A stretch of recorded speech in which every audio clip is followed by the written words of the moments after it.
ప్రత్యేక హోదా విభజన హామీలపై చట్టబద్దమైన హామీలేని బీహార్ నేతలు ఉద్యమానికి సిద్ధపడుతుంటే ఆంధ్రప్రదేశ్ పాలకులు మోడీకి బాంఛన్ అంటున్నారని రాష్ట్రీయ ప్రజా కాంగ్రెస్ ప్రధాన కార్యాలయంలో జరిగిన పార్టీ వారాంతపు సమావేశంలో వ్యవస్థాపక అధ్యక్షులు మేడా శ్రీనివాస్ తీవ్రస్థాయిలో ధ్వజమెత్తారు.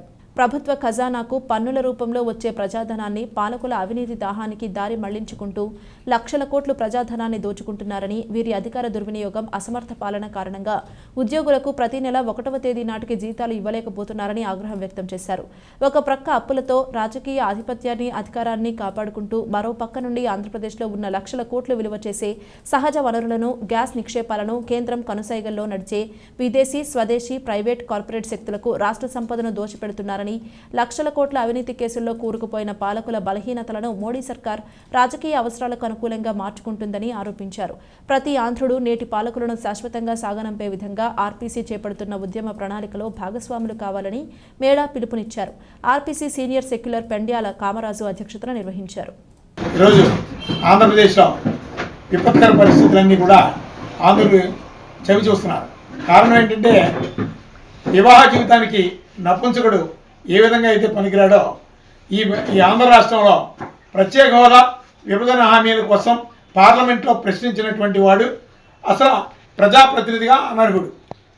ఎందుకంటే ప్రత్యేక హోదా సాధించకుండా ఈ ఆంధ్ర రాష్ట్రంలో ఉద్యోగ ఉపాధి అవకాశాలు ఏ విధంగా మెరుగుపరుస్తారు, అది ఒక్కసారి చంద్రబాబు నాయుడు గారైనా చెప్పాలి, లేదంటే సోకాళ్ళు మేధావులైనా చెప్పాలి. అసలు ఇక్కడ ఈ ఆంధ్రప్రదేశ్లో ఉన్న సంపదని ఇతర రాష్ట్రాలకు తరలించేస్తున్నారు.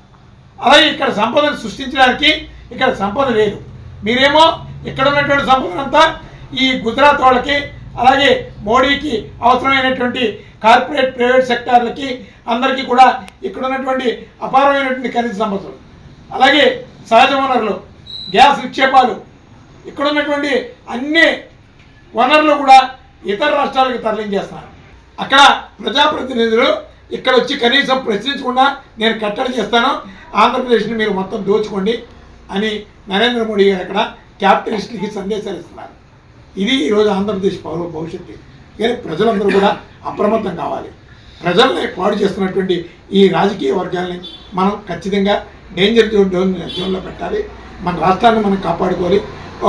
ప్రత్యామ్నాయ రాజకీయ నిర్మాణం కోసం మన రాష్ట్రాన్ని కాపాడుకోవడమే దిశగా ఒక మహా అద్భుతమైనటువంటి మహోన్నత ఉద్యమ కార్యాచరణ ఆంధ్రప్రదేశ్లో ఒక ప్రణాళిక రచిస్తున్నాం.